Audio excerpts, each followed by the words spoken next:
नमस्कार दोस्तों, स्वागत है आपका अपना क्लास एसएस क्लास 2.0 में। तो फ्रेंड्स, आज पढ़ेंगे ज्योग्राफी यानी कि भूगोल से मोस्ट वीवीआई 30 एमसीक्यू क्वेश्चन को, जो कि सभी प्रकार के एग्जाम के लिए बहुत ही महत्वपूर्ण है। तो चलिए बिना टाइम वेस्ट किए हुए क्लास की शुरुआत करते हैं।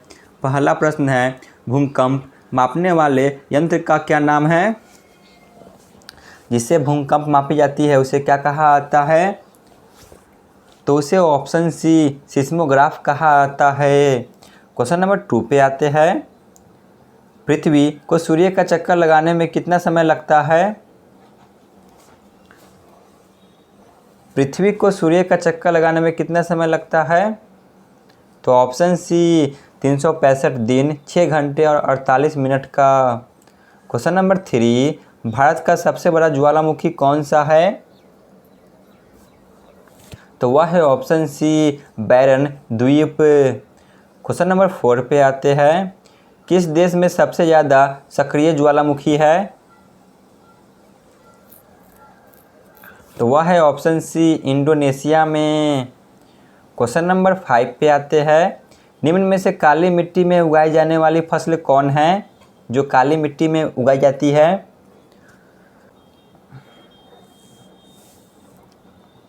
तो वह है ऑप्शन बी गेहूँ। ठीक है ना। ऐसे काली मिट्टी में सबसे ज़्यादा उगाई जाती है कपास। क्वेश्चन नंबर 6 पे आते हैं। निम्न चट्टान के 3 प्रकार में से कौन नहीं है? तो वह है ऑप्शन डी कठोर। क्वेश्चन नंबर 7, ग्रह के सतह पर सामग्री के प्रवाह के अपसरण का अध्ययन को क्या कहते हैं? तो इसे भू आकृति विज्ञान कहते हैं। क्वेश्चन नंबर 8, भारत में सबसे अच्छी मिट्टी कौन सी है? तो वह है ऑप्शन सी जलोढ़ मिट्टी। क्वेश्चन नंबर 9 पे आते हैं। पौधों की वृद्धि के लिए कौन सी मिट्टी सर्वोत्तम मानी जाती है? पौधों की वृद्धि के लिए सर्वोत्तम मिट्टी, जो कि ऑप्शन सी दोमट मिट्टी मानी जाती है। नेक्स्ट क्वेश्चन पे आते हैं। क्वेश्चन नंबर 10, निम्न में से भूगोल के पिता का जनक कौन है? भूगोल के पिता ऑप्शन बी इरेटोस्थनीज को कहा जाता है। क्वेश्चन नंबर 11, भूगोल दिवस प्रति वर्ष कब मनाया जाता है? भूगोल दिवस प्रति वर्ष जो कि 27 जनवरी को मनाया जाता है। क्वेश्चन नंबर 12, भारत में कौन सी नदी उल्टी बहती है?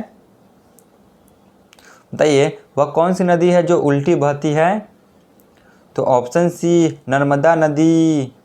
क्वेश्चन नंबर 13, सुंदरवन का डेल्टा कौन सी नदी बनाती है? सुंदरवन का डेल्टा कौन सी नदी बनाती है? तो ऑप्शन डी गंगा ब्रह्मपुत्र नदी।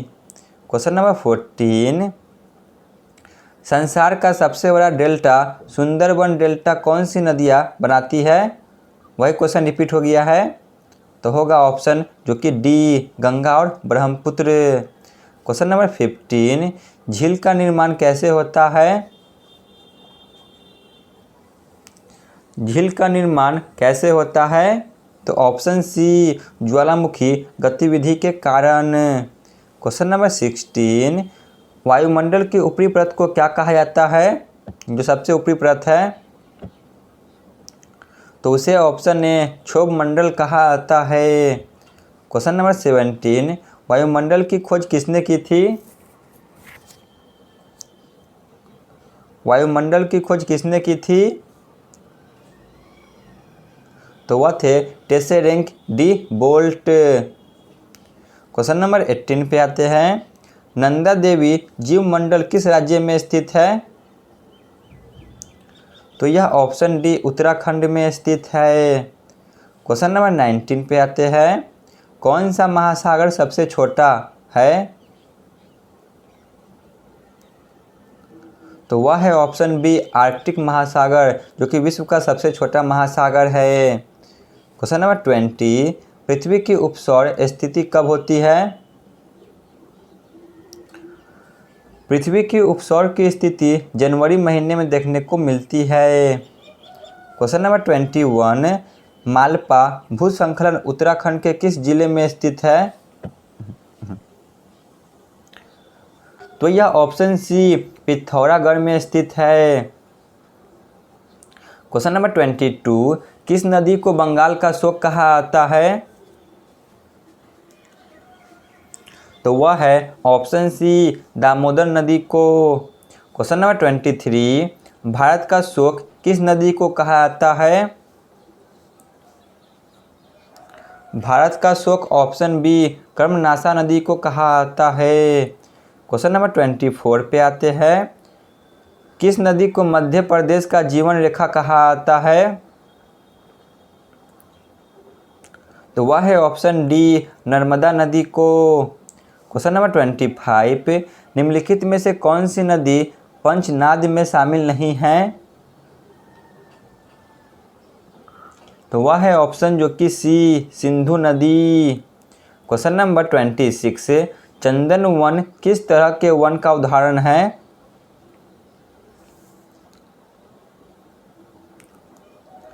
चंदन वन जो कि ऑप्शन बी उष्णकटिबंधीय पर्णपाती वन का उदाहरण है। क्वेश्चन नंबर 27, भारत में चंदन के वनों के लिए प्रसिद्ध राज्य कौन सा है? चंदन के लिए प्रसिद्ध राज्य जो कि ऑप्शन बी कर्नाटक राज्य है। क्वेश्चन नंबर 28, भारत में किस राज्य में अधिकतम वन क्षेत्र है? भारत में अधिकतम वन क्षेत्र जो कि ऑप्शन सी मध्य प्रदेश में है। क्वेश्चन नंबर 29, राजस्थान और पंजाब में किस प्रकार के वन पाए जाते हैं? राजस्थान और पंजाब में किस प्रकार के वन पाए जाते हैं? तो वह है ऑप्शन बी कांटेदार वन। तो चलिए चलते आज के अंतिम प्रश्न पे। राष्ट्रीय उद्यान और पशु विहार किस उद्देश्य के लिए बनाए गए हैं? राष्ट्रीय उद्यान और पशु विहार जो कि ऑप्शन सी संरक्षण के लिए बनाए गए हैं। तो यहाँ पे हमारी क्लास समाप्त होती है। आप लोग कमेंट में ज़रूर बताएं कि आपको यह क्लास कैसी लगी। धन्यवाद।